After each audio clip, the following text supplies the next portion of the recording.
got so motherfucking design on right now.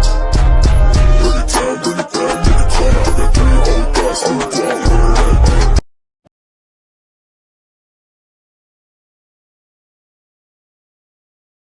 All right, we're ready to begin our probation violation hearings.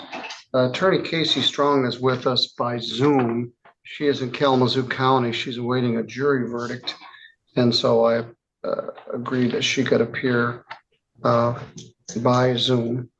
Her client is Martin Luis Carmona. That's you, sir? Yeah. Your probation officer is Daniel Frazine, and he's here with us. This is file number, if I didn't say it, 241951. Mr. Carmona was originally charged with a felony offense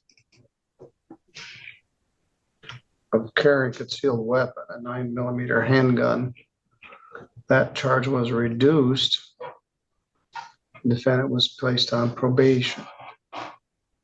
His probation officer, Daniel Frazine, has filed a petition alleging that he has violated the probation. He was convicted of attempted resisting, obstructing, and attempt to possess a firearm. Both of those would be 1-year misdemeanors.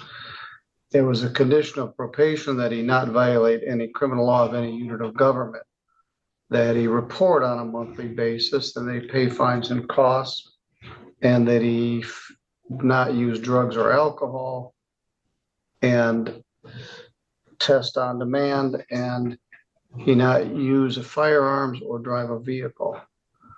The probation violation arraignment was, I believe, it was supposed to be September 5th in front of Judge Pattison, but it ended up, I handled it.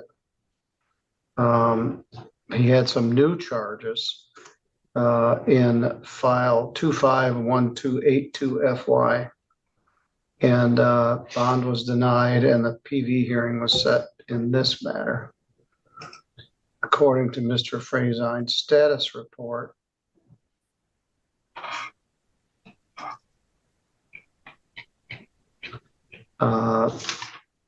we sort of lost track of the defendant over the summer. Sporadic, he missed reporting in September, and then he got new charges, and Mr. Frazine is recommending substantial jail time. One problem always in a probation violation case where the defendant is charged with a new crime that has not yet been resolved is anything said in the probation violation hearing could potentially be used against the defendant in the criminal case. But there were a number of separate issues here, and Daniel and I discussed it, and he went ahead and filed this violation. I believe at this point, Mr. Carmona has been in custody for 13 days. Let me make sure I had that right. Ms. Strong, what does your client wish to do here? Your Honor, I have unfortunately not been able to speak with Mr. Carmona in depth. I was hoping that we would be able to speak via Zoom prior to this, but as for the allegations in the petition, if he is going to make admissions, which I do know would be my recommendation here, I would ask that they be no contest admissions, only for purposes of liability in any future proceedings as related to the new charges. All right, that's wise. Mr. Carmona, would you like to speak with your lawyer? Yes, please. All right, this is always a bit of a security issue because the Zoom room is outside the courtroom. But Laura, would you set up the Zoom conference room? And again, Your Honor, thank you so much for accommodating this. Well, you didn't know you'd still be in a trial, and so it's fine. We'll make it work. But we've got extra security out in the hall. So, Mr. Carmona, I'm going to have the court officer take you out in the conference room, and I'll stand outside the door while you confer with your lawyer. The next matter we're going to address is People versus Tanya Marie Moeller. Ms. Moeller was charged with a larceny in this file, which is 23878 SM. Let me click into this one.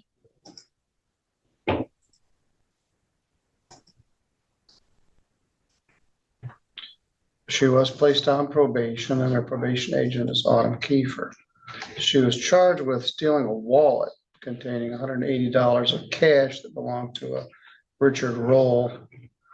And she pled to that charge. We had some victim input, and the defendant was placed on a probation.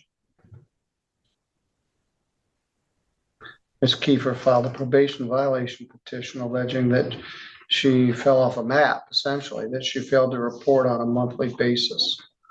That petition was last June. The defendant did not appear for that hearing, and a bench warrant issued for her arrest. She got picked up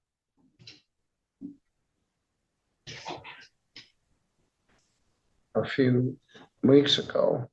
She'd been in, I don't know where she was, but she was here. She'd been in jail in Calhoun County. She bonded out and then came here for her arraignment. She pled not guilty and asked to set the matter for a hearing. She's here with her original attorney, Jordan Harden. Your Honor, I was not the attorney in the underlying case. Oh, you weren't? No, I was not on a contract at that time. Oh, well, all right. You're counsel now. I don't know who was your original attorney. Do you remember who your original was? I didn't have one here. All right. Okay. Well, Ms. Harden, what does your client wish to do? Thank you, Your Honor. I did have a phone conference with my client a couple weeks ago, as she does live quite a distance away from Centerville and Mendon area. Discussing the allegations of petition, she is willing to make an admission today. Ms. Harden, I'm sorry I interrupted you. No, you're fine. The indication or the intention of my client today is that she's going to make an admission to the allegations in the petition, which was violation of Article 3, failing to report. Well, let's talk about that. Let's talk about the status report. Her last report was April of 2024, and then we just lost track of her. So Ms. Moeller, would you acknowledge you failed to report since April of 24 until you got picked up in Battle Creek in August of 25? I do, Your Honor. What happened? I ended up moving to Bay City, Michigan to attempt to take care of my mother and my stepdad. And just with the multitasking, it just wasn't a priority when it should have been. When you got arrested in Calhoun County, did you get charged with anything there, or they just arrested you No. on our warrant? On the warrant. How'd you happen to be in Battle Creek? Well, I was coming down to deal with my daughter and actually come here and deal with some things, trying to get things squared away in St. Joe County so that I don't have to do the 3-hour drive. Well, I put you on probation because I felt there was a drug issue here, and I also wanted to have enough time to get restitution paid to the man whose wallet you took. But I wasn't very successful at that. Ms. Kiefer, what's your recommendation here? Well, initially she has 20 days of deferred time. This type of violation doesn't warrant 20 days. She served 4 days in Calhoun County that I verified. She unfortunately hasn't paid any fines and costs at all in this case. So my recommendation is for the 4 days of time served for her to pay the $325, which removes the oversight fees of probation and revoke from the probation.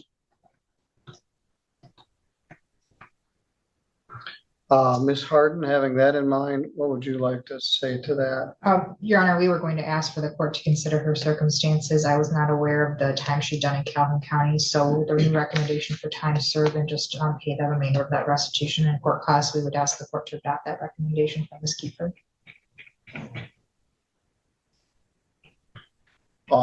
Ms. Canfield, do you have an opinion regarding this? I do, Your Honor. I struggle with these types because it doesn't appear that there's a new offense or any criminal conduct, at least that we're aware of, that would have brought her before Calhoun County or this court again. However, if she was moving to Bay City, that's something that she should have kept Ms. Kiefer aware of. Probation could have potentially been transferred there if this court was willing to do so and they accepted, or perhaps even a phone report could have been arranged, but she didn't make effort to even comply in that regard. So here I understood she did 4 days and there's no new offenses, but when you just abscond and have to be picked up in order to come deal with things, I think that perhaps maybe a little bit more than the 4 days served is warranted for just snubbing her nose at this court. And frankly, Ms. Kiefer, who through her report made every attempt to help her report on several occasions and had to reach out to her.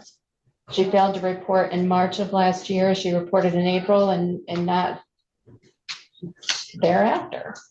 So, I mean, she was giving her the benefit of the doubt and she didn't give the same respect back to this court or Ms. Kiefer.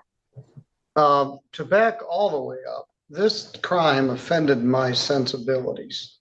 This handicapped man left his wallet in a cart at Myers. You took it. You lied about it. You minimized it and took his money.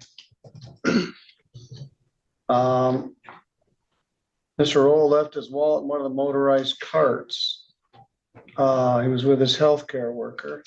He had $180 plus all his ID, which by the way, has never been recovered. That's a huge pain to lose your driver's license, your credit cards, your social security information, your insurance. So they watched the footage and they saw you take his wallet. First you said you didn't take the wallet, then you said you did take the wallet and you gave it to a Walmart employee in the parking lot, which you didn't. You took his wallet and left and kept his money and all his identification. I thought you got a huge gift when I put you on this probation. I wanted to get the guy's money repaid. You repaid us by doing zero. And then interesting, when it comes time to get out of jail, you come up with money to post a surety bond. You can't pay 1 cent to us or to this man's restitution, but when it comes to the difference of you sitting in jail and getting out, you come up with enough cash money to post a surety bond. So you deserve more than 4 days in jail. You deserve what I ordered in the first place. As I said, this offended me right from the get-go. My judgment was 6-month probation, 21 days minus 1, hanging 20 days over your head. You were supposed to pay restitution and court costs and other expenses, of which you paid none. I also barred you from Walmart for a year. So having said all that, what would you like to say to me? First, I apologize to the courts and probation for having life problems. As of September 9th or September 10th, I am now working. If my check deposited on Wednesday mornings, $200 would have already been paid, but it doesn't until after midnight. So I can't pay anything until tomorrow. All right, fair enough. Can you get his driver's license and social security card and his? Yeah, you threw somebody else under the bus. My son threw all that away, or I don't know what was happened to it after it got in his hands. Yes. But I pled guilty because I am the one that took it out of the court. The cart there at Walmart. Well, yeah, you did. Well, my son's also 39 years old at the time. Yeah, you got very little responsibility for this. The more you say, the more I want to give you the balance of 21 days in jail. I would appreciate not, Your Honor. I have a Yes. mother and stepdad that I need to provide care for. Yes, I'm gonna order. You spent 1 + 4, 10 days in jail, credit 5, leaving 5 days to serve. I'm waiving all your fines and costs except the $200 restitution. You're going to jail right now. I have, You can go for 90 days if you'd like. You're going to No, jail Your right Honor. now. I don't want to argue about it. I would There's a also, consequence. nope, I would just like to make a statement. I don't want to hear it. Thank you. You can go with the officer. Thank you, Your Honor. There goes my. There is a consequence Well, to our actions, and one just landed on you. I agree to that. Can you grab my belongings? Mr. Carmona, would you have a seat?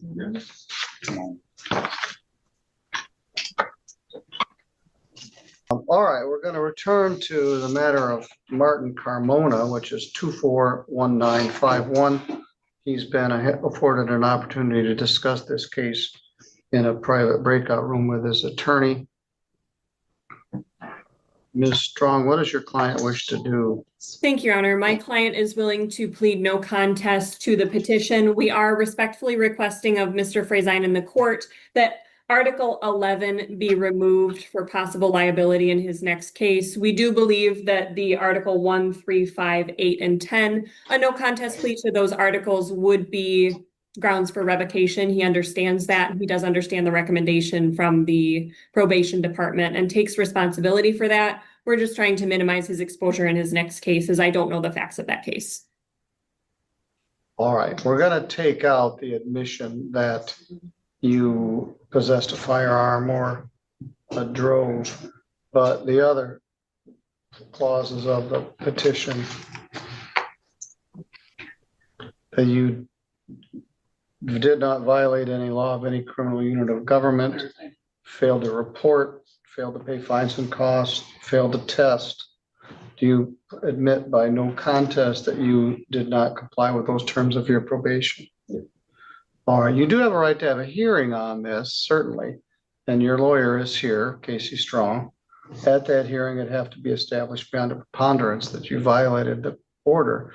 You also can plead no contest or guilty. By pleading no contest, you don't admit what happened, but you also don't deny what happened, and you would allow that this admission enter. With that in mind, Mr. Frazine, what's your recommendation here? Well, Your Honor, I'm not being aware, but I do understand the no contest plea. But this officer does have reasonable belief that he did violate number 1, and as well as Articles 11. So though we not have an admission on that, I would ask that the court do consider that, especially when you consider how he got on this probation and what it was involved, weapons, etc. So there's a repeat dangerous pattern here in a criminal history. He has 2 previous failed probations. And that's why I recommended when you have new charges with weapons, it's very concerning. And he was driving. At least I have a reasonable belief to believe that he was driving after speaking with the officer. So refusal to test. He did, I will say, in his defense, the good thing is he did get his anger management class done. So that is a positive. That's a big step, but obviously in the scheme of things, I'm not sure how much we're learning in the future, but hopefully with each time he's involved with criminals, hopefully it takes a little bit more he can apply towards future actions and decisions. But that's why I recommended that when you look at the escalation of sentencing and what was going on with this, that's why I recommended the deferred days plus the remainder of the maximum for this statute, Your Honor. Ms. Strong, you wish to speak to that? Yes, Your Honor. Thank you for turning to me. I have spoken with Mr. Carmona. He understands, while I'm not going to speak to his new charges and neither is he understands that in this case, he was given a huge break with the offer from the prosecutor's office and the opportunity to be placed on a term of probation. He understands the consequences of violating his probation and understands that the court is going to impose a punishment. We would ask that the court consider the 183 days in its excess and choose a sentence that is lower than that to allow him to seek employment. He's lost his job due to the incarceration, but he is not minimizing what happened. He's making a no contest admission, but he's not minimizing his role in the failed probation. I would ask the court to consider that as evidence of his position on this. He's willing to take the consequence from the court. Ms. Canfield, do you have any input? Your Honor, I think under the circumstances and my reviewing of the case summary of the alleged behavior in the new offense, which indicates that he was stopped for a brake light violation, slow to pull over, had open alcohol in the vehicle. Subsequent to discovering that and conducting a search, they found a loaded firearm under the driver's seat in the new offense. That's what's alleged. I know he's coming up to a pack and a prelim on that matter. And obviously that's not what he's admitted, but it does pertain to whether he poses a danger to society, and also having failed his probation, which gave him an opportunity to rehabilitate from the exact same behavior. So frankly, I think the full time is warranted, as Mr. Frazing recommended, with a revocation. Mr. Carmona, I'll give you the last word. Is there anything you want to tell me? I just want to apologize to you guys both. Like I didn't want to let you guys down, and dealing with this new case, like I just wanted to go home. You know, like I went out with my mom. Mr. Carmona? Nope. Yeah, about don't the new say any case. more about it. Sorry Yeah, about he's that. throwing his mom under the bus on the new case. I'm not. I just want to apologize to you guys both. I didn't want to let you guys down, and I really tried my hardest to not let you guys down. All right, thank you. Well, he had this 9mm Ruger 16 round magazine, a loaded live shell in the chamber. Always makes me nervous. Attempted R&O. He got this. I only gave him 2 days in jail. When I defer jail, it makes it a meaningless gesture unless sometimes the deferred jail actually comes to roost, which a little bit of it did in the last case. I'm going to revoke your probation. There's no sense to continue it. We'll see what happens with the new case. That gun was forfeited. I'm ordering the original 2 days plus 13 is 15 days. I'm ordering the deferred 180 days, credit 15, leaving 165 days to do. If you are convicted in the other case, it'll be up to that judge whether it's concurrent or not. Well, what did you do with the fines and costs, Your Honor? I waived them all. Waived them all? Yeah. All right, Mr. Carmona, I guess either me or Judge Patterson will be seeing you in the other case. I'm sorry it came to this, but I apologize for that. I really, all right. I really, thank you. All right, I hope it gets better. I apologize to you too, Dan. All right, thank you.